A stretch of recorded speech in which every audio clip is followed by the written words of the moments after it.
Es, ka tā citreiz aizdomājos, es domāju, wow, iedomājies dienā staigāt kopā ar Jēzu kopā, tas ir kaut kas frekšvānī vienkārši. Bet, jā, un runājot par šo te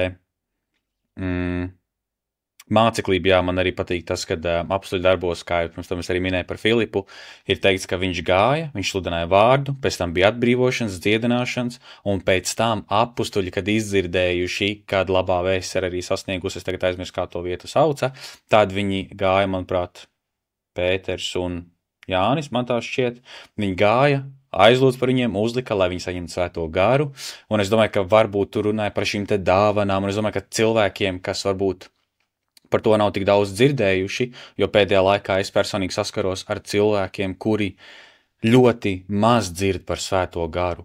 Un tas varbūt liekas tāds smieklīgs jautājums, bet lūdzu saprot pareizi, kādu lomu spēlē svētais gars un dāvanām, un evaņģelizēšanai, un visam pāriem, vai tā kā, jo mēs nerunājam no sevis, to arī minēja pirms tam, ka Pēters, tā kā viņš runāja no sevīm, viņš principā padevās uz Jēzu, bet tad, kad svētais gars runāja caur viņu, atgriežās 3000.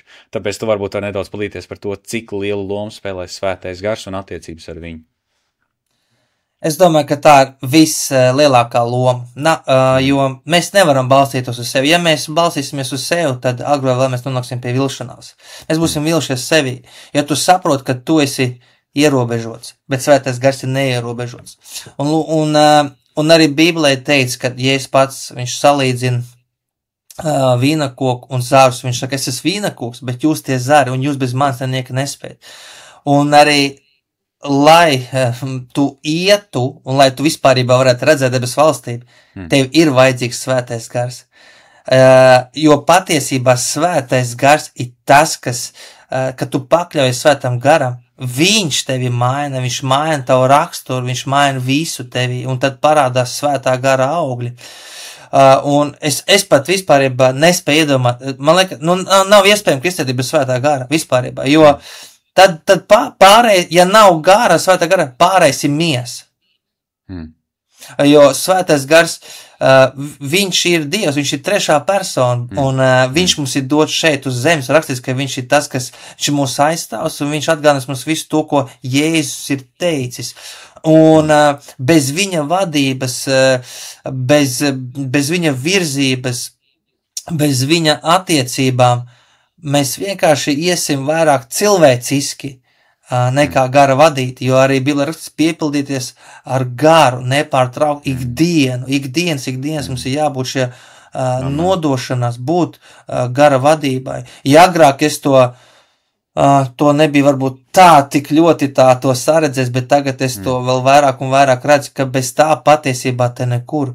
Jo dāvanas viņas tiek dotas un cilvēks var kalpot, jo mēs zinām, kad ir dažādi gari izpaust un citām tur pravietošam, ir viena no pamatdāvanām ir mēlēs runāšana, un tad ir mēļu tulkošana, pravietošana, garu pazīšana, dziedināšana, brīnumus darīt, jā, un atziņas un gudrības un tā tālāk. Un dāvana, kad tiek dota, viņa tiek dota pēc žēlastības, tā ir dāvana, to neviens neņem atpakaļ, un cilvēks var virzīties pat nebūdams, teiksim, pat garīgs, jā, teiksim, jo dāvana var strādāt pat tad, kad, ja tā var teikt, salīdzināt pat grēkā.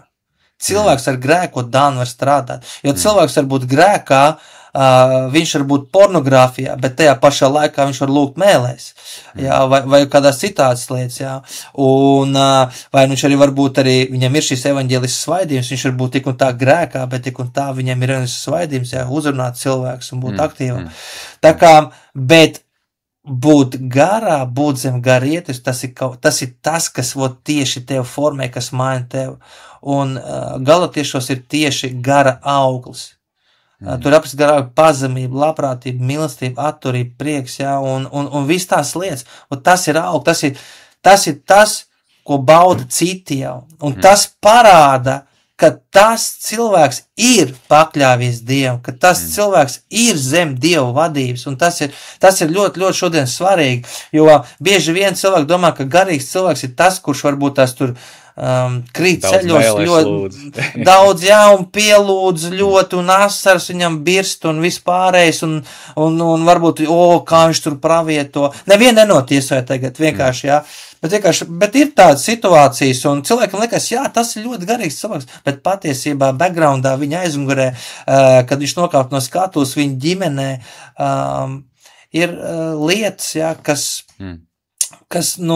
nav labi, jā, un es tieši, es viens no tiem cilvēkiem arī, kas esmu gājis tam cauri, kad es agrāk dalījos, es gribēju sev parādīt, un es gribēju, cik es esmu garīgs cilvēks un vispārējais, un tad Dievs man runā uz mani, un viņš saka, kad, ja mēs tam Jāņa evaņģēlī, vai ne, iesākumā bija vārds, un vārds bija pie Dieva. Amen. Un kad Dievs runā, viņš runā no tā, kas viņš ir. Viņš runā tas, kas viņš ir, ar tas, ko viņš dzīvo. Viņš runā pats ar savu būtību, tas esmu es. Un te būtu svarīgi tajā, kad tu runā no tā gara, kad tu runā no savas izmainītās dzīves, kad tu tiešām esi tajā iekšā, nevis atkal ir viena tā puse, kas vienkārši varbūt tās tikai liekas, jā, kad ir, bet patiesībā nav. Un tas ir arī novērojams, jā, un te ir ļoti svarīgi būt pakļautam zem svētā gara vadības, un tā ir ļoti liela atšķirība.